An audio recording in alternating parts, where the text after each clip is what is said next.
Okay, apparently side opposition have not listened very carefully to the argument that I think I brought.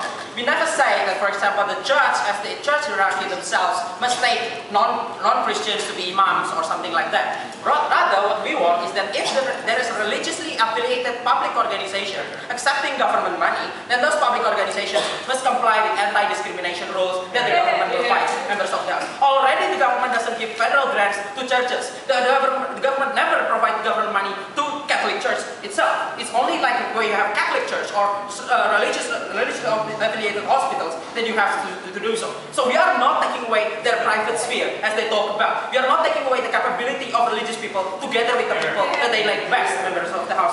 It's not happening under our model. Finally, they say that our problem here is that there is already enough equality because we accept patients. But the equality here is not the equality of service that is provided, members of the House. It's the equality of opportunity for people to work in organizations in our society, members of the House. They say that this is not the fault of this institution, but the fault of the government. We say that even if the extent of the jobs is available, the problem is that the opportunity for you to enter jobs are different, members of the House. Why? Why is this so? Because there is two institutions under this scenario, right? This institution that is available for the government, which doesn't discriminate, right? So for example, if you have only two religions, say Catholic and Muslim, then Catholics have the same equality under that standard. But all the organizations that are private, that disproportionately higher Catholic, you have more chances for the Catholic on that organization and less chances for the Muslims to get into the organization, members of the House. Which means that the extent of availability, opportunity for you to go to jobs is much more powerful on the side of the Catholics in that regard, because Catholics have more chances in that regard compared to the Muslim members of the House. It's not just the existence of opportunities that's available, it's also the extent of that opportunity. What is the problem?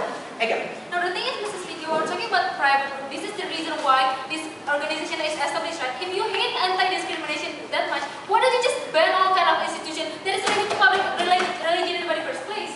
Well, if they want to continue discriminating, that's fine. Just don't accept government grants, right? It's okay for you to say, for example, if you like to discriminate, if you don't want to give them better opportunity, that's fine. Just don't use our money, our taxpayer money, to promote your values, members of the House, to promote your discriminating value. You hate that value, and you're going to destroy it. Okay, finally they say the idea is an idea of symbolism, right? Because the problem here is that religions are being discriminated against. And the problem here is that our idea of symbolism is not that government hates a religion. It's that the government are supporting a religion when the government money is contributing towards giving more opportunity towards a particular group compared to others. Members of the House, it's exactly the symbolism that we are talking about. And that symbolism is wrong, and it's not acceptable here. Okay, again, they say finally that this is a redundancy because of the money is very expensive. We are taking away money, not giving away money. So we are not making this policy more expensive, we are actually making more money available for government, members of the House. So it's really wrong when they analyze that on that regard. Okay, I have two reasons, I have two arguments here. First is that government policy must be effective, and therefore this is a very ineffective policy for the government. And secondly, I also say that we need to make things better, and I think this will create a better society. Actually, but further, okay. Then you should not have any form of merit basis when you go to jobs, because there is also a form of discrimination. Why are those discrimination allowed and this is not allowed? Because I think merit is morally justified, right? But the kind of if you have different religions, that's morally arbitrary, right? I mean, like if you are married, you're better than other people. Of course, you deserve more money. But if you are just Muslim, that doesn't mean that you cannot operate better than other people, right? Okay, next on my arguments. The problem is that the money that is provided by the government has to be expanded in a very effective ways, right? That purpose is that subsidies is the right of nobody, and therefore it's well within the rights of the government to provide here. Problem here is there is an opportunity cost here. Is that the government grant could have been used to making public institutions which doesn't discriminate against other people. So under our situation, when private institution doesn't discriminate against other people, it's morally indifferent, it's economically indifferent to the government because both goals are accepted at the same time. Equal opportunity of work and also provision of needs of society. However, when the private institutions are discriminatory, we only achieve one goal, which is satisfying the needs of the public.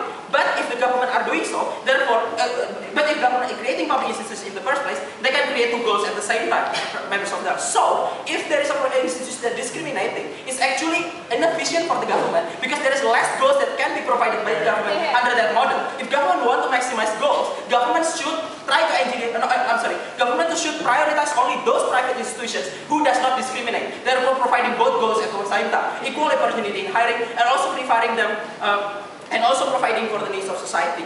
Therefore, we think that this is not maximizing. Secondly, on the idea that this makes things better.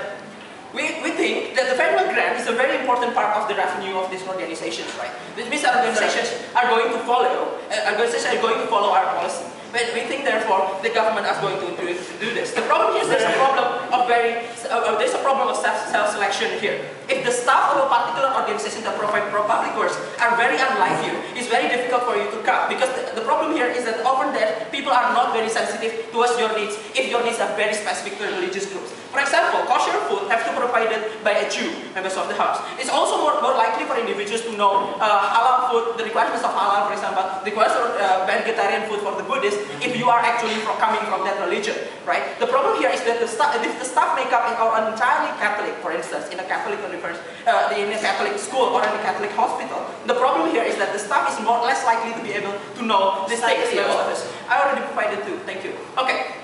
The problem is this is mutually reinforcing. When you're practicing insensitive, people think that your area is a very bad, provide bad service. Means that religious minorities that doesn't agree with you are not going to come to that place anymore, right? The problem here is that because there are very few of these non-same religions are not coming anymore, then the institution management think rationally, and because this number of people are so small, it's not worth catering to their specific needs, members of the house. So this means there is a mutually reinforcing chance in which, for example, this kind of institutions are going to generally only support their co-religionists and not people from other religions. We think that's a very bad way of providing services. The good thing about making this kind of situations better is that the expansion of the number of staff enables you to be more sensitive towards the different needs of religious people. If your staff have Jews in that staff, for example, it's more likely for you to have kosher food available. If you have Muslim in that place, you can also provide, for example, the requirement of Qiblat or another activity. So it increases services towards the other religions is not the same, and therefore enables us to more fairly provide those services to everybody under our model. Under their model, this doesn't happen, members of the house. This is why we propose. Thank you.